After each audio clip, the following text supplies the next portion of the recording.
Hello सभी को good morning और आप सभी का फिर से एक बार स्वागत है।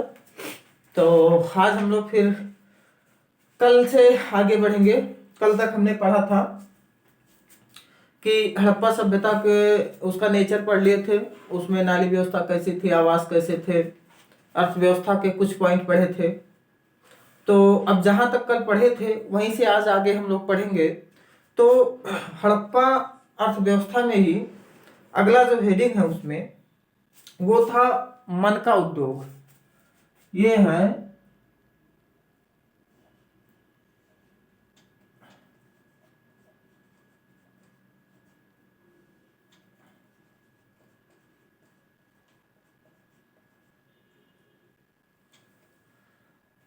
हेडिंग डालिएगा मन का उद्योग।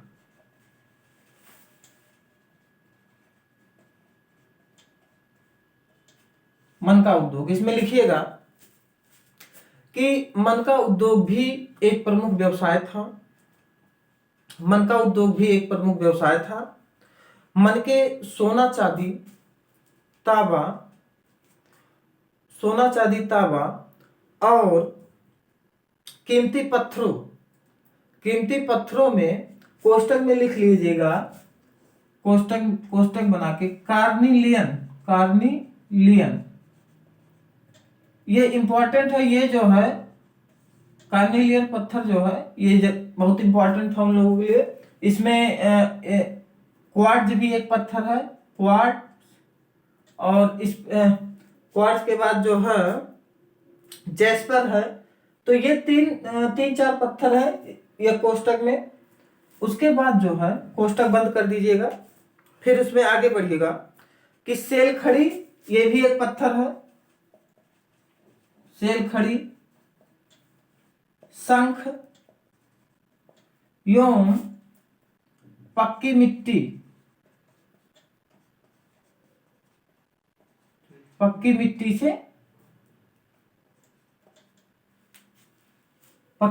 से जो है बनते थे। तो ये हो गया मन का उद्योग। मन का उद्योग में हम लोगों ने क्या देखा कि सोना चांदी तांबा और जो पत्थर थे उसमें कार्निलियर, क्वार्ट्ज, स्पार्ट्स, ये तीन चार पत्थर। फिर सेल खड़ी, शंख और पक्की मिट्टी से मन का उद्योग उनका चलता था। मन के बनाते थे वो लोग इन सबसे। फिर इसके बाद हम लोग देखेंगे मन का उद्योग के बाद मोहर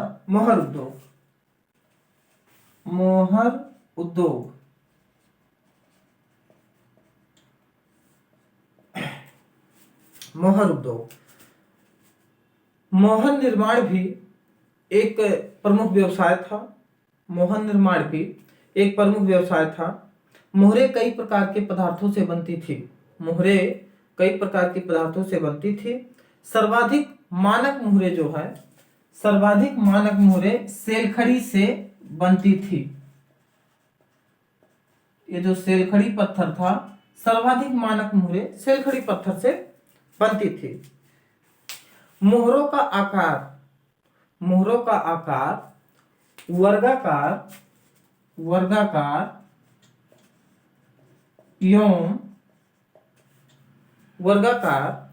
एवं आयताकार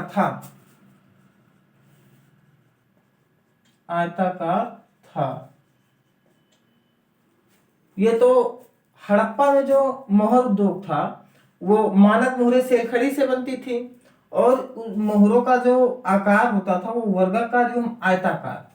लेकिन समकालीन जो हड़प्पा सभ्यता की समकालीन जो सभ्यताएं थी, जैसे मेसोपोटामिया और उसमें जो है मेसोपोटामिया की जो उसमें मोहर बनते थे उसका आकार होता था गोलाकार।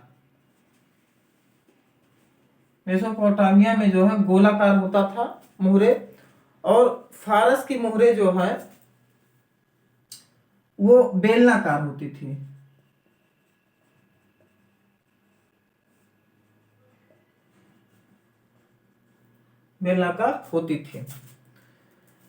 अब अगला हेडिंग इसमें है अन्य उद्योग।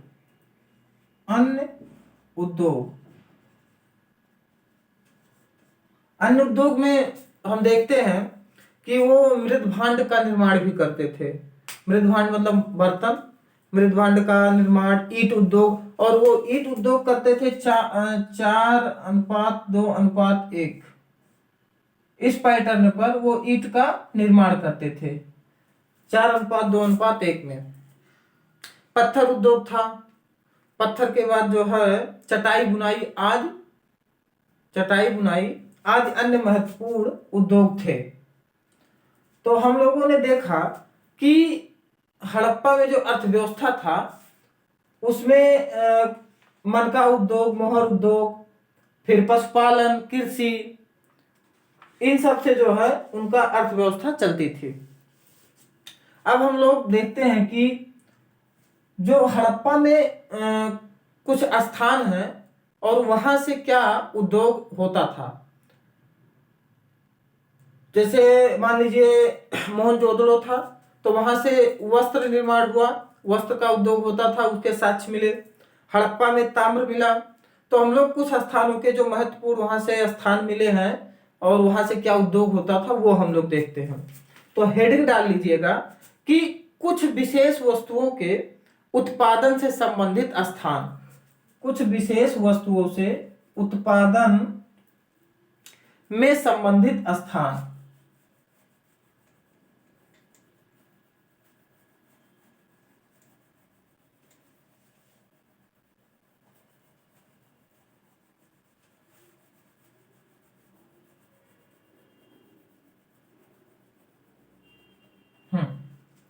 अब इसमें देखिएगा, पहला है मोहनजोदड़ो। मोहनजोदड़ो ये स्थान किसके लिए था? ये स्थान था वस्त्र उद्योग, वस्त्र उद्योग।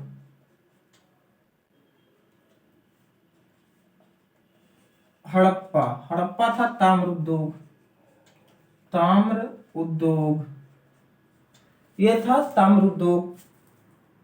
लोथल,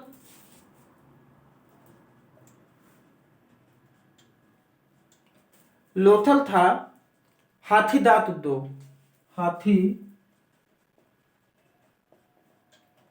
दांत उद्योग, हाथी दांत उद्योग हो गया। चनहुदड़ो एवं दायमाबाद, चनहुदड़ो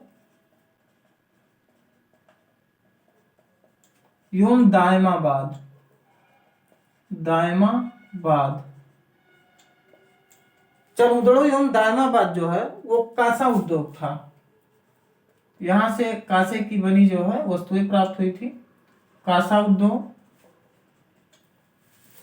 फिर आ जाता है चनहुदड़ो एवं सुरकोटड़ा, चनहुदड़ो एवं सुरकोटड़ा। चनहुदड़ो एवं सुरकोटड़ा जो है मन का निर्माण, यहाँ जो है मन का उद्योग होता था, मन का निर्माण, मन का निर्माण हो गया। फिर आता है जो मुख्य जगह से ये थे। फिर इसके बाद हम लोग अगला हेडिंग देखते हैं कि व्यापार। हड़प्पा लोग, हड़प्पा वासी जो थे वो व्यापार उनका कैसा था। तो अगला हेडिंग डाल लीजिए व्यापार।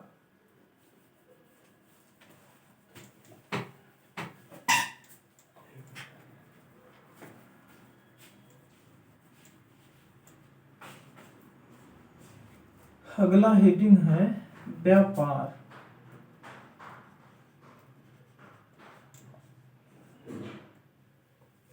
व्यापार तो हम देखते हैं कि हड़प्पाइयों के आर्थिक जीवन में, हड़प्पाइयों के आर्थिक जीवन में व्यापार की महत्वपूर्ण भूमिका थी, व्यापार की महत्वपूर्ण भूमिका थी।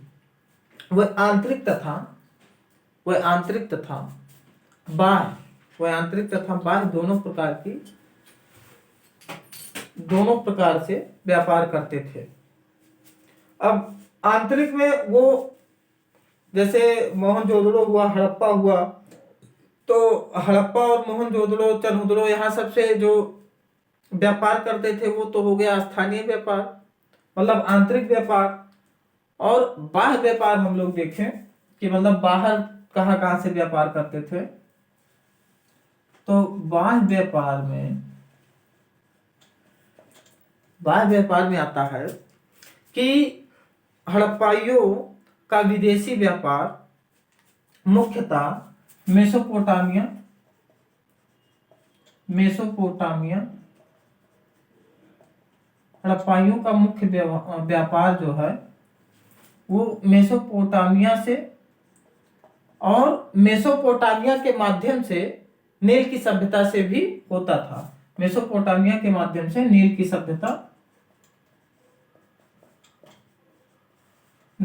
सभ्यता से भी होता था। ये तो हो गया। अब इसमें एक प्रश्न ये बनता है कि आखिर इसके साक्ष्य क्या थे कि वो मतलब बाह्य व्यापार भी करते थे। तो हम लोग देखते हैं कि मेसोपोटामिया और जो नील की सभ्यता से व्यापार करते थे, इनके साक्ष्य जो है हमें कहाँ से मिले हैं। तो मेसोपोटामिया क्षेत्रों से व्यापार के अभिलेख और पुरातात्विक दोनों साक्ष्य प्राप्त हुए हैं। पुरातात्विक और अभिलेखीय और पुरातात्विक दोनों साक्ष्य प्राप्त हुए हैं। तो हम लोग देखते हैं कि मेसोपोटामिया में जो साक्ष्य है वो पुरातात्विक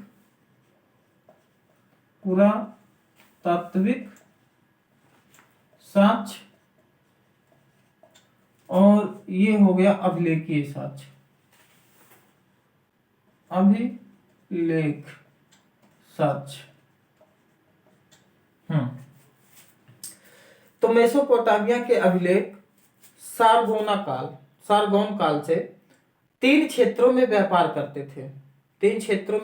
करते थे जो निम्न है। ये पुरातात्विक जो निम्न है, ये पहला है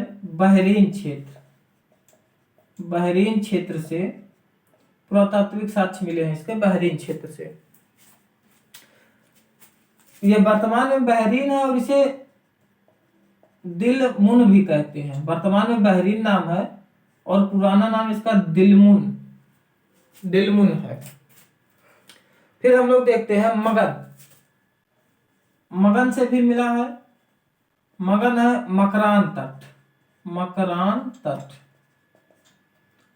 तट हो गया। फिर मेलुहा, तीसरा साक्ष्य जो मिला था मेलुहा मतलब सिंध क्षेत्र से भी।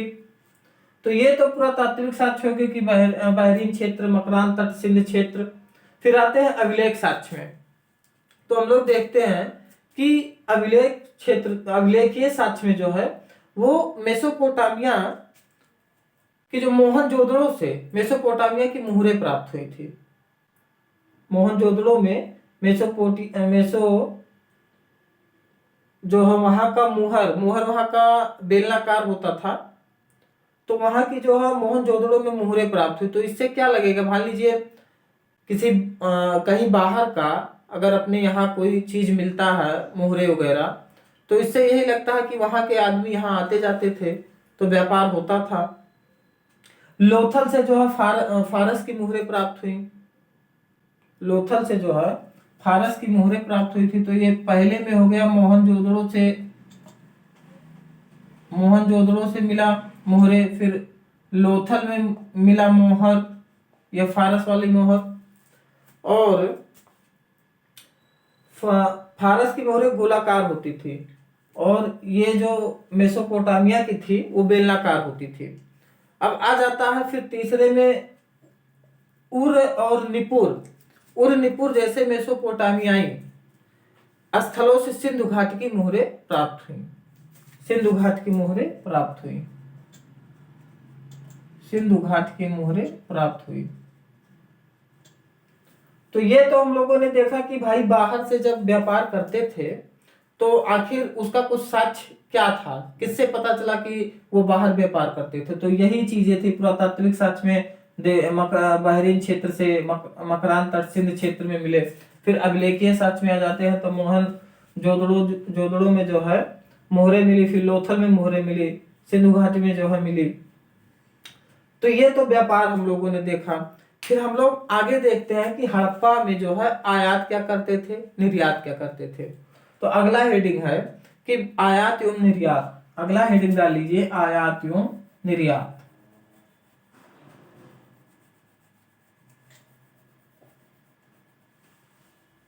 हेडिंग है आयात एवं निर्यात। आयात एवं निर्यात। अब इसमें लिखिएगा कि हड़प्पाई अनेक वस्तुओं का निर्यात करते थे जो निम्न है। हड़प्पाई अनेक वस्तुओं का निर्यात करते थे जो निम्न है। तो निर्यात करते थे जो निम्न है, तो इसमें लिखिएगा निर्यात जो करते थे वो हाथी दांत की बनी वस्तु, हाथी दांत की बनी वस्तु, फिर इसके बाद हाथी दांत की बनी वस्तु, फिर आ जाता है कीमती पत्थरों, कीमती पत्थरों, कीमती पत्थरों में कार्निलियन, ये हो गया कीमती पत्थरों में कार्निलियन। विशेषता कार्निलियन पत्थर जो है उसका करते थे निर्यात। मनकों का निर्यात करते थे, मनके हो गया। पशु पक्षी हो गया, पशु पक्षी। काली लकड़ी हो गई, काली लकड़ी, पशु पक्षी, काली लकड़ी। उसके बाद सूती वस्त्र, सूती वस्त्र, सूती वस्त्र के बाद आ जाए तांबे की बनी वस्तुएं, तांबे की बनी वस्तुएं,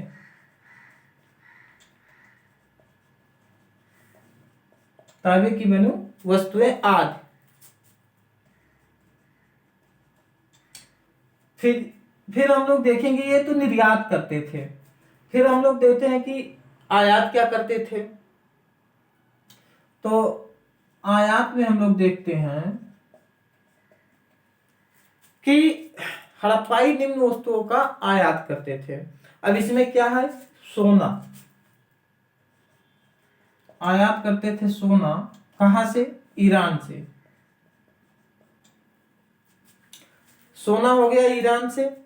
फिर उसके बाद आते हैं चांदी। चांदी जो है वो ईरान एवं कोलार की खान से, ईरान एवं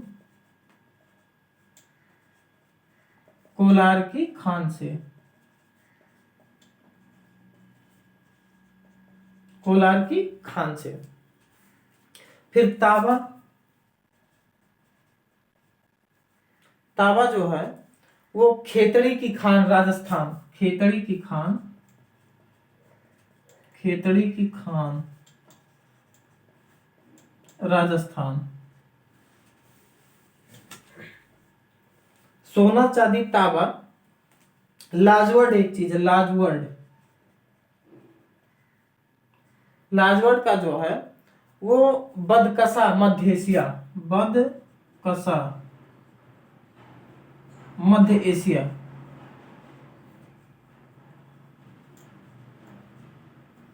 बदकसा मध्य एशिया से। तो ये हम लोगों ने देखा कि हड़प्पा में आयात एवं निर्यात क्या होता था। निर्यात की वस्तुएं हो गई हाथी दांत की वस्तु, कीमती पत्थर, मनके, पशु पक्षी, काली लकड़ी, सूती वस्तु, तांबे की बनी वस्तुएं आदि। फिर आयात में होता है सोना ईरान से, चांदी ईरान एवं कोलार की खान से, तांबा खेतड़ी की खान, लाजवर्ड बदकसा मध्य एशिया से। फिर हम लोग इसके आगे बढ़ते हैं तो हम लोग देखेंगे कि यातायात के साधन क्या थे।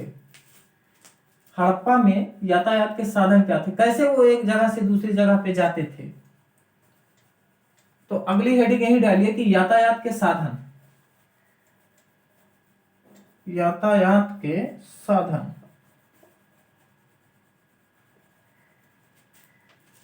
यातायात के साधन, यातायात के साधन। यातायात के साधन में लिखिएगा कि यातायात के साधन के रूप में, यातायात के साधन के रूप में हड़प्पाई स्थल तथा जलमार्ग, हड़प्पाई जो लोग थे वो स्थल तथा जलमार्ग दोनों का प्रयोग करते थे, दोनों का प्रयोग करते थे। जलमार्ग के लिए मुख्यतः वह नाव, जलमार्ग के लिए मुख्यतः वह नाव का प्रयोग करते थे, जबकि स्थल मार्ग के लिए बैलगाड़ी का प्रयोग करते थे। अब ये जो नाव का प्रयोग करते थे उसके साक्ष्य जो है वो मोहनजोदड़ो से मिट्टी के नाव का साक्ष्य मिला था। मोहनजोदड़ो से मिट्टी की नाव मिली थी। तो ये हो गया साक्ष्य कि भाई ना जलमार्ग का भी प्रयोग करते थे नाव से। फिर हम लोग देखते हैं आगे कि जो हड़प्पा लोग व्यापार करते थे मान लीजिए नाव से, जलमार्ग से, तो उसके बाद एक आगे ये भी प्रश्न आता था कि क्या हड़प्पा में बंदरगाह भी थे। तो अगली हेडिंग यही है कि हड़प्पा के महत्वपूर्ण बंदरगाह, हड़प्पा के महत्वपूर्ण बंदरगाह, हेडिंग लिख लीजिएगा, हड़प्पा में महत्वपूर्ण बंदरगाह। अब इसमें क्या था कि हड़प्पा सभ्यता में कई बंदरगाह सक्रिय थे जहां से आंतरिक एवं बाह्य व्यापारिक गतिविधियां संलग्न थी। अब आंतरिक और बाह्य व्यापारिक गतिविधियां संलग्न थी। अब इसमें हम लोग देखते हैं कि सुतका गेंडोर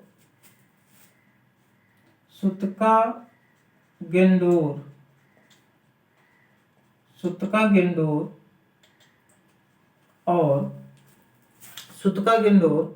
सुतका को बालाकोट, सुतका को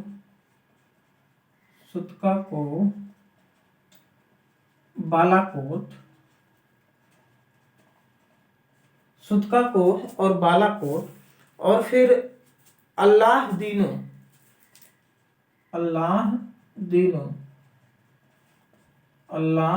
दीनो, ये जो चारों बंदरगाह थे ये पाकिस्तान में, आज के डेट में ये जो चारों बंदरगाह हैं वो पाकिस्तान में हैं।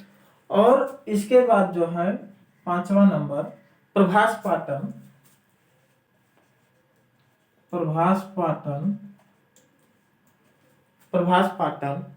भगत राव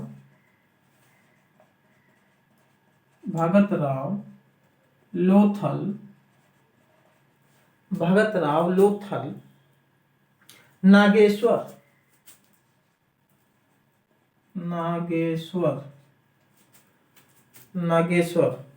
तो ये जो है प्रभास पाटन, भगत राव, लोथल, ये तीनों गुजरात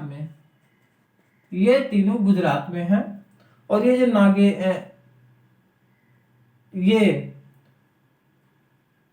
नहीं गलती हो गया, ये जो भगत राव है ये था महाराष्ट्र में, भगत राव ये था महाराष्ट्र में। और ये जो नागेश्वर लिखा था ये भी था गुजरात में। हाँ, तो अब देखिए जो बंदरगाह थे उसमें सुतका को, बालाकोट, अल्लाह दीनो, ये चारों बंदरगाह पाकिस्तान में आज के डेट में है। और प्रभास पाटन, नागेश्वर, लोथल और भगत राव ये चारों भारत में हैं। और ये केवल तीन, जो प्रभास पाटन, नागेश्वर, लोथल, ये तीनों केवल गुजरात में है। और भगत राव एक था जो महाराष्ट्र में था। तो ये तो हो गया कि बंदरगाह जो सक्रिय थे जिसे आंतरिक और बाह्य मतलब व्यापार में होता था प्रयोग। फिर इसके बाद हम लोग देखते हैं आगे हड़प्पाई लिपि कि हड़प्पा लोगों की लिपि कैसी थी। तो अगली हेडिंग डाल लीजिए हड़प्पाई लिपि। अरविंद सो रहे हैं? नहीं, जग रहे हैं। हाँ, तो ध्यान से देखिए, कहाँ सो रहे हैं भाई? जग रहे हैं भाई, सॉरी सर जी।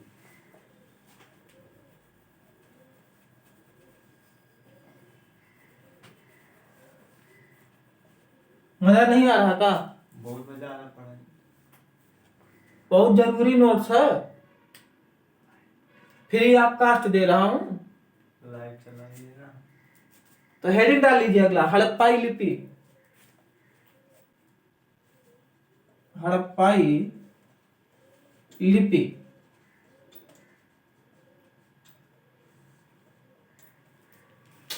तो दोस्तों यही सब पढ़ने के लिए लोग मुखर्जी नगर जाते हैं और इलाहाबाद जाते हैं और लाखों लाखों पैसे खर्च हो जाते हैं। तो मैं YouTube पे फ्री ऑफ कास्ट अपना ज्ञान और आपका ज्ञान बढ़ाने के लिए कोशिश कर रहा हूँ। तो अब हम लोग देखते हैं कि मेरे साथ एक छात्र बैठा जिसका नाम है अरविंद गुप्ता, वो पढ़ रहा है बैठ के, तो वही झपकी ले रहा था। तो खैर कोई बात नहीं, जगा दिया हूं उसे। फिर हम लोग आगे बढ़ते हैं। हेडिंग है हड़प्पाई लिपि। अब इसमें लिखिएगा कि हड़प्पा की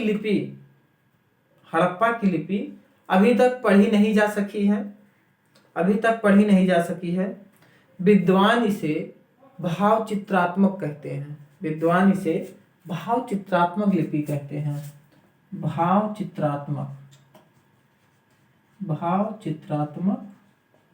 लिपि कहते हैं। हाँ, भाव चित्रात्मक लिपि कहते हैं। इसमें लिखावट जो है, इसमें लिखावट का जो तरीका था वो वेस्ट्रोफेंडम, लिखावट का तरीका वेस्ट्रोफेंडम था,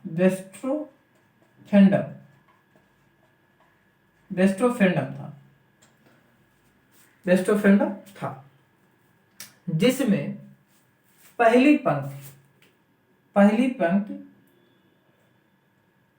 लेफ्ट से राइट, पहली पंक्ति लेफ्ट से राइट जाती थी, दूसरी पंक्ति राइट से लेफ्ट लिखी जाती थी। समकालीन मेसोपोटामिया की जो लिपि थी वो कीलाक्षर थी, समकालीन मेसोपोटामिया की जो लिपि थी वो कीलाक्षर थी। अच्छा, लेफ्ट और राइट लेफ्ट का मतलब क्या है कि जैसे हम लोग पहला लाइन लिखते थे तो जैसे लेफ्ट से शुरू करेंगे राइट की तरफ जाएंगे, और जब दूसरा लाइन आएगा तो राइट से ही शुरू करेंगे लेफ्ट की साइड जाएंगे। तो इसका वेस्ट्रोफेंडम का मतलब यही था। फिर हम लोग देखते हैं कि लिपि में कुल 375 से, लिपि में कुल 375 से 400 के करीब अक्षर मिले, 400 के करीब अक्षर मिले। और सबसे बड़ी लिपि धौलावीरा की है, सबसे बड़ी लिपि धौलावीरा की है। सभ्यता में लिपि जो है साक्ष्य काफी अधिक है, अतः ऐसा लगता है कि व्यापक साक्षरता जो है विद्यमान थी, हड़प्पा में व्यापक साक्षरता विद्यमान थी। फिर अगला हेडिंग हम लोग देखेंगे कि मापतोल, हड़प्पा में जो मापतोल था वो कैसे वो लोग मापतोल करते थे। मापतोल।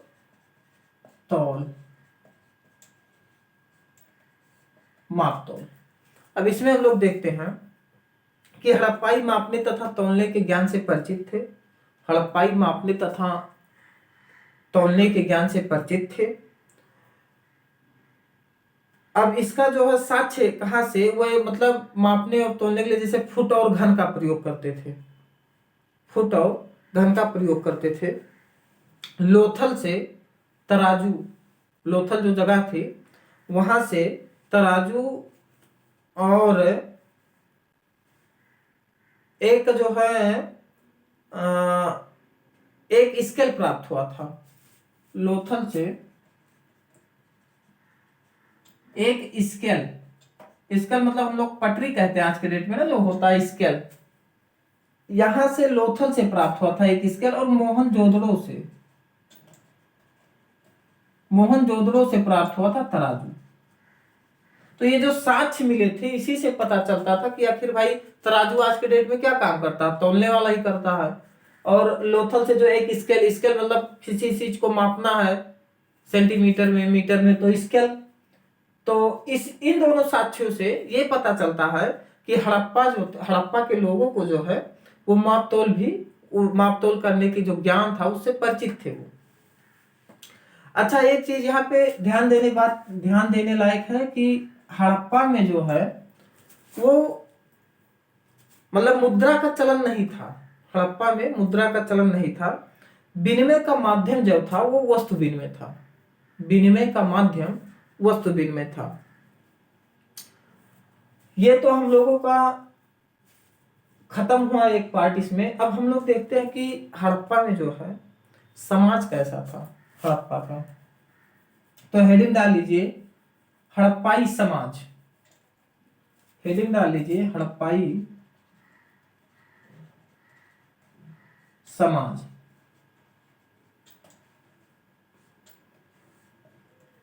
हड़प्पाई समाज, इसमें लिखिएगा कि लिपि नहीं पढ़े जाने से, लिपि नहीं पढ़े जाने से हड़प्पाई समाज की समग्र तस्वीर, हड़प्पाई समाज की समग्र तस्वीर प्रस्तुत नहीं की जा सकती है। विभिन्न विद्वानों ने हड़प्पाई समाज को कई विशेषताएं, हड़प्पाई समाज को कई विशेषताएं निर्धारित की हैं जो निम्न है। पहला क्या है इसमें, पहला लिखिएगा कि हड़प्पाई में, हड़प्पा में 4 वर्ग, हड़प्पा में 4 वर्ग उपस्थित थे। अब 4 वर्ग जो उपस्थित थे उसमें क्या था, योद्धा, पहला योद्धा हो जाता था, दूसरा विद्वान, दूसरा विद्वान, और ये हो तीसरा आ जाते थे व्यापारी, व्यापारी, और चौथा कामगार, कामगार। अब इस कामगार में क्या क्या आते थे, कामगार में आपके किसान, शिल्पी, मजदूर, इसमें आते थे किसान, शिल्पी और मजदूर, किसान, शिल्पी, मजदूर, ये कामगार में आ जाते थे। तो हड़प्पा में जो है 4 वर्ग उपस्थित थे, योद्धा, विद्वान, व्यापारी, कामगार। अब इसमें दूसरा लिखिएगा, दूसरा लिखिएगा कि चिकित्सकीय परीक्षण से यह ज्ञात हुआ, चिकित्सकीय परीक्षण से यह ज्ञात हुआ कि हड़प्पा में 4 निर्जातीय तत्व, 4 निर्जातीय तत्व, 4 निर्जातीय तत्व प्रणाली जिसके तहत, 4 निर्जातीय तत्व प्रणाली जिसके तहत कद काठी, कद काठी, बालों एवं त्वचा का रंग, बालों एवं त्वचा का रंग, बनावट आदि के आधार पर पहचाने जाते थे, जो निम्न है। भूमध्य, इसमें जो निम्न है इसमें आ जाता है भूमध्य सागरीय, सबसे ज्यादा संख्या में प्राप्त, इसलिए इन्हें मुख्य निर्माता माना जाता है। हड़प्पा में भूमध्य सागरीय से ज्यादा ये सब प्राप्त हुए। फिर आ जाता alpine, proto Australoid, dancing girl, नर्तकी, मंगोलाइड, साधु या योगी। फिर इसमें तीसरा पॉइंट लिखिएगा, तीसरा पॉइंट ये है कि अनेक विद्वानों का कहना कि हड़प्पाई समाज मात्र सत्तात्मक था, मात्र सत्तात्मक था, सत्तात्मक था। अनेक विद्वानों का मानना है कि हड़प्पाई समाज मात्र सत्तात्मक था। यह हो गया। चौथा पॉइंट आप लिखिएगा कि मनोरंजन के साधन में, चौथा पॉइंट है मनोरंजन के साधन में शतरंज पासे का खेल, शतरंज पासे का खेल, शतरंज पासे का खेल और शिकार करना पसंद था, शिकार करना, ये मनोरंजन के साधन थे इनके, शतरंज एवं पासे का खेल और शिकार। मछली मारना भी, मछली भी मारते थे। फिर पांचवा जो हम लोग देखेंगे कि हड़प्पाई सौंदर्य, हड़प्पाई सौंदर्य प्रसाधन एवं आभूषणों, हड़प्पाई सौंदर्य प्रसाधन एवं आभूषणों में रुचि रखते थे, में रुचि रखते थे। यहाँ से काजल, सिंदूर, काजल, सिंदूर, लिपस्टिक आदि के साक्ष्य मिले हैं। स्त्री तथा पुरुष दोनों आभूषण धारण करते थे, स्त्री तथा पुरुष दोनों आभूषण धारण करते थे। साक्ष्यों के आधार पर कहा जा सकता है कि हड़प्पाई समाज में असमानता व्याप्त थी। साक्ष्यों के आधार पर कहा जा सकता है कि हड़प्पाई समाज में असमानता व्याप्त थी, क्योंकि सभी के आवास, सभी के आवास, कब्रगाह आदि एक जैसे नहीं थे। अगला पॉइंट है कि हड़प्पाई जो लोग थे वो शाकाहारी तथा मांसाहारी दोनों थे, शाकाहारी तथा मांसाहारी दोनों थे, और सूती एवं ऊनी, सूती एवं ऊनी दोनों प्रकार के वस्त्र पहनते थे, दोनों प्रकार के वस्त्र पहनते थे। हड़प्पा में 3 प्रकार की मृतक संस्कार प्रणाली मौजूद थी। उसमें पहला था तीन प्रकार की मृतक प्रणाली जो है वो मौजूद थी। पहला था पूर्ण समाधान, पहला है इसमें पूर्ण समाधान। पूर्ण समाधान जो है अधिकांश प्रयोग हड़प्पा में इसी का था, पूर्ण समाधान का। फिर दूसरा इसमें है आंशिक समाधान, आंशिक समाधान, आंशिक समाधान। और तीसरा है इसमें दाह संस्कार, दाह संस्कार। तीसरा है दाह संस्कार। ये तो हो गया हड़प्पाई समाज कैसा था। अब अगली हेडिंग डालिएगा कि हड़प्पाई संस्कृति क्या कैसी थी। हड़प्पाई संस्कृति,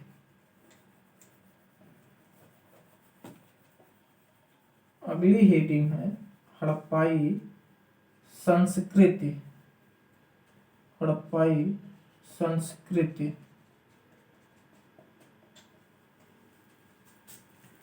हड़प्पाई धर्म, हड़प्पाई संस्कृति में जो है हम लोग देखेंगे कि हड़प्पाई जो धर्म था वो कैसा था, किसकी उसमें पूजा होती थी, यही सब देखेंगे। तो इसमें जो है हड़प्पा सभ्यता में वैसे तो कई प्रकार की पूजा पद्धतियां विद्यमान थी। तो इसमें पहला हेडिंग है कि मातृ देवी की उपासना। पहला है इसमें मातृ देवी की उपासना, मातृ देवी की उपासना। मातृ देवी की उपासना में लिखना है कि हड़प्पाई स्थलों से भारी संख्या में मिट्टी की बनी मूर्तियां मिली हैं, मिट्टी की बनी मूर्तियां मिली हैं अतः माना जाता है कि मातृ की पूजा उपलब्ध थी। इसमें मूर्तियां जो है मिट्टी की बनी, मान लीजिए देवी की मूर्तियां अधिक मिली हैं। तो इन्हीं साक्ष्यों के आधार पर कहा जाता है कि मातृ देवी की उपासना मौजूद थी। फिर दूसरा आ जाते हैं इसमें कि शिव की उपासना, शिव की उपासना, शिव की उपासना। मोहनजोदड़ो से मार्शल को, इसमें जो है शिव की उपासना में मोहनजोदड़ो से मार्शल को एक मुहर प्राप्त हुई, एक मुहर प्राप्त हुई जिस पर अंकित एक देवता को शिव माना जाता है, एक देवता को शिव माना जाता है। यह देवता पालथी मारे हुए है, यह देवता पालथी मारे हुए है और इनके 3 मुख एवं 3 सींग हैं, 3 मुख एवं 3 सींग हैं। उसके बाद जो है दाहिने तरफ हाथी तथा बाघ एवं बाई तरफ गैंडा तथा भैंसा और तथा पैर के नीचे जो है वो 2 हिरन बने हुए हैं। तो मोहनजोदड़ो से जो मुहर प्राप्त हुई, इससे इस साक्ष्य पे कहा जाता है कि शिव की उपासना भी हड़प्पा में होता था। फिर अगला हम लोग देखते हैं कि लिंग एवं योनि पूजा।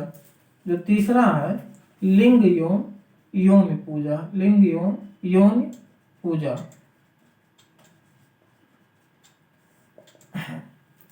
इसमें लिखिएगा कि हड़प्पाई स्थलों से पत्थर के गोलाकार छल्ले तथा पत्थर के लिंग मिले हैं अतः माना जाता है कि हड़प्पा में लिंगोपासना मौजूद थी। अब इसमें अगला पॉइंट लिखिएगा कि सामूहिक स्नानागार की संकल्पना, सामूहिक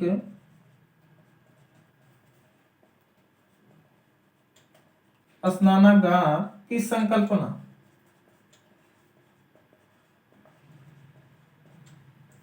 सामूहिक स्नानागार की संकल्पना। मोहनजोदड़ो के दुर्ग में एक स्नानागार मिला। मोहनजोदड़ो में जो है दुर्ग में एक स्नानागार मिला जिसके आधार पर यह माना जाता है कि सामूहिक स्नान की संकल्पना विद्यमान थी। फिर इसमें अगला है योग में विश्वास। अब योग में विश्वास जो है इसमें लिखना है कि मोहनजोदड़ो के पत्थर के योगी, मोहनजोदड़ो के पत्थर के योगी मंगोलाइट की प्रतिमा के आधार पर माना जाता है कि सभ्यता में योग का प्रचलन था। फिर इसके बाद आ जाते हैं सामनी आचार, मतलब भूत प्रेत संबंधी विश्वास। हड़प्पा में ताबीज भी मिली, तो इस आधार पे माना जाता है कि मतलब भूत प्रेत संबंधी विश्वास भी था हड़प्पा में, मतलब टोना टोटका, परलोक संबंधी विचार, ये सब। फिर आ जाता है पशु पूजा, अगला हेडिंग पशु पूजा की हड़प्पा में पशुओं को भी पूजा जाता था। तो पशु पूजा में हड़प्पाई काल्पनिक मुख्यतः एक श्रृंगी पशु, मतलब एक सींग वाला एक श्रृंगी पशु तथा वास्तविक दोनों प्रकार के पशुओं की पूजा करते थे। वास्तविक पशुओं में कुबड़ वाला बैल, जो कुबड़ वाला बैल होता है वो मुख्य था वास्तविक में। फिर अगला आ जाता है वृक्ष पूजा कि हड़प्पा में वृक्ष पूजा भी होता था। तो वृक्ष पूजा में कौन सा, जैसे हड़प्पाई वृक्ष पूजा हड़प्पाई में जो है पीपल, नीम, बरगद मुख्य जो थे, इन वृक्षों की पूजा की जाती थी। अन्य में आप लोग आ जाते हैं, अन्य पूजा क्या होती थी, अन्य लास्ट में इसमें आ जाता है सर्प पूजा। फिर उसके बाद जो है स्वास्तिक चिन्ह प्रयोग, अग्नि देवी का पूजा। उसके बाद जो है साथ ही यहाँ पूजा। अच्छा, एक बात ये है कि हड़प्पा में जो है कोई मंदिर भी नहीं मिला है और पुजारी वर्ग का कोई बहुत साक्ष्य नहीं मिला है और महत्वपूर्ण भी नहीं था। लेकिन मेसोपोटामिया में जो है मंदिर भी मिला है और वहाँ जो पुजारी वर्ग थे उनके भी साक्ष्य और उनका जो है महत्वपूर्ण जगह रहती थी। तो सबसे ज्यादा इसमें संस्कृत में जो है नोट करने वाली बात यह है कि हड़प्पा में मंदिर कहीं नहीं मिला है और जो पुजारी वर्ग था वो महत्वपूर्ण ही नहीं था, और जबकि समकालीन मेसोपोटामिया दोनों मौजूद थे, मंदिर भी और पुजारी वर्ग भी। फिर हम लोग देखते हैं कि साक्ष्यों से ऐसा प्रतीत होता है कि हड़प्पा सभ्यता में धर्म तो मौजूद है, धर्म जो है वो मौजूद है, लेकिन इसकी भूमिका वर्चस्वशाली नहीं था, क्योंकि इसका स्वरूप कर्मकांड की बजाय सादगी पर आधारित था, कर्मकांड की बजाय सादगी पर आधारित था। फिर हम लोग अगला हेडिंग देखते हैं इसी में कि हड़प्पा में जो है कला क्या थी। तो इसमें जो हड़प्पा सभ्यता में कला एवं स्थापत्य, ये हेडिंग है कि हड़प्पा में कला एवं स्थापत्य।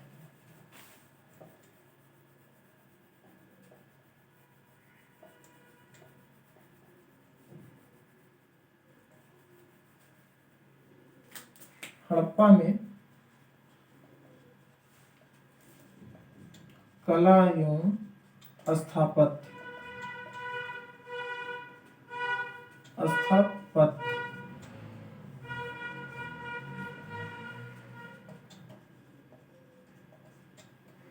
हड़प्पा में कला एवं स्थापत्य कला।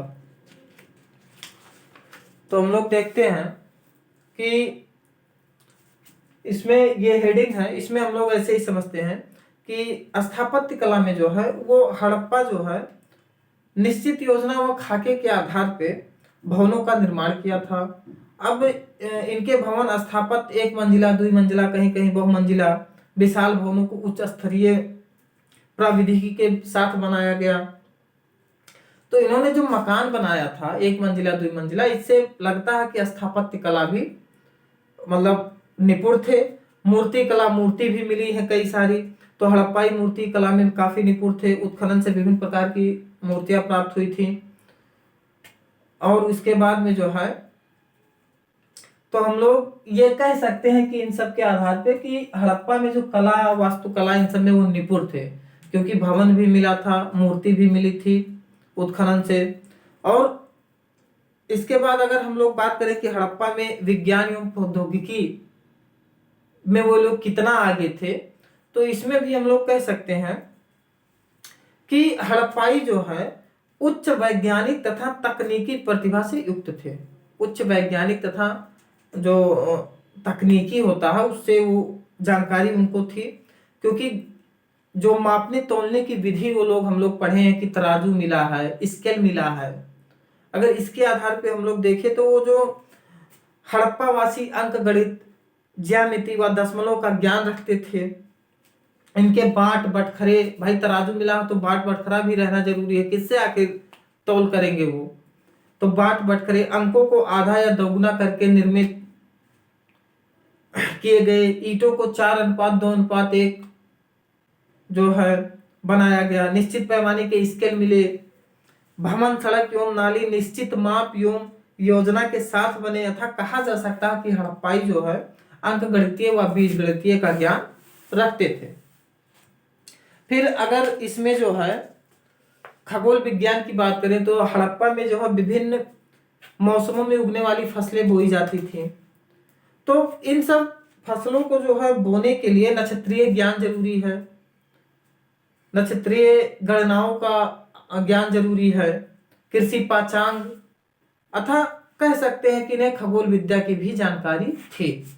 फिर बात करें धातु एवं रसायन विज्ञान, तो ये जो हड़प्पा ने धातुओं की मूर्तियों, मृद भांडों, मोहरों का निर्माण किया था, इन्हें उच्च तापमान पे गलाया जाता है। तो गला के फिर किसी साचा में डाला जाता, तब तो बनते थे। तो अगर देखा जाए तो इन्हें जो है रासायनिक अभिक्रियाओं के बारे में भी ज्ञान था। चिकित्सा शास्त्र और हड़प्पाई साफ सफाई का भी विशेष ध्यान रखते थे। तो इन सब से जो है हम कह सकते हैं कि हड़प्पा में ये तो कला वाला तो निपुण ही थे कला में, साथ में उनके पास गणित का भी ज्ञान था और रासायनिक अभिक्रिया का भी ज्ञान था। फिर हम लोग इसके बाद देखेंगे कि हड़प्पा जो है, हड़प्पा की राजनीति कैसी थी। तो हड़प्पा में जो राजनीति थी उसमें कई इतिहासकारों ने अपने अपने मत दिए हैं। तो हम लोग देखते हैं राजनीति कैसी थी हड़प्पा में। अब इसमें हम लोग सीधे देखते हैं कि जो है, अब क्योंकि लिपि नहीं पढ़ी गई, लिपि अगर पढ़ी गई होती तो ज्यादा जानकारी मिलती, लिपि पढ़ी नहीं गई तो, लेकिन विद्वानों ने जो बताया है कि हड़प्पा में राजनीति कैसी थी, उसमें हम लोग देखते हैं कि पहले जो है हंटर ने बताया कि हड़प्पाई राजनीति जनतांत्रिक व्यवस्था थी, जनतांत्रिक व्यवस्था, जनतांत्रिक व्यवस्था थी। दूसरे नंबर के जो इतिहासकार इसमें आते हैं वो उन्होंने कहा, अर्नेस्ट माइके नाम है इनका, अर्नेस्ट माइके, अर्नेस्ट माइके, इन्होंने कहा कि प्रतिनिधि मूलक व्यवस्था थी, प्रतिनिधि मूलक व्यवस्था, प्रतिनिधि मूलक व्यवस्था,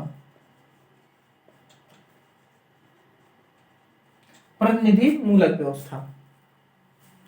फिर स्टुअर्ट पिगट, एक इतिहासकार है Stuart Piggott, Stuart Piggott, Stuart Piggott ने जो है कहा कि पुरोहितों का शासन, अब पुरोहितों का शासन क्यों कहा, इन्होंने कहा इस साक्ष्य पे कि मोहनजोदड़ो से जो योगी की प्रतिमा मिली थी उसको पुरोहित कहा, तो इसलिए कहा। फिर पिगट का मानना है कि हड़प्पा तथा मोहनजोदड़ो दोनों जुड़वा राजधानियां थी, हड़प्पा तथा मोहनजोदड़ो दोनों जुड़वा, यहीं से समग्र सभ्यता को नियंत्रित किया जाता था। लेकिन जो लास्ट में हम लोग देखेंगे लोकप्रिय मत क्या है, जैसे अब इतिहासकार होते हैं अपना अपना मत देते हैं, लेकिन जो सबसे ज्यादा लोकप्रिय मत, सबसे ज्यादा जिसको मान्यता मिलता है वो ये था कि शिल्पी एवं व्यापारियों का शासन, शिल्पी एवं व्यापारियों का शासन और नगर पालिका व्यवस्था थी। तो लोकप्रिय मत यही है कि शिल्पी एवं व्यापारियों का शासन और नगर पालिका व्यवस्था का अस्तित्व था हड़प्पा में। अब हम लोग देखते हैं कि ये तो हो गया, समाज हो गया, राजनीति हो गया और अर्थव्यवस्था हो गया। अब इसके बाद हम लोग देखते हैं कि हड़प्पा सभ्यता का उद्भव कैसे हुआ और उद्भव के बाद जो है पतन कैसे हुआ। तो अगली हेडिंग डाल लीजिए कि हड़प्पा सभ्यता का उद्भव किसे माना जाता है या उद्भव कैसे हुआ, और जो है इसका जो है विनाश, पतन कैसे हुआ।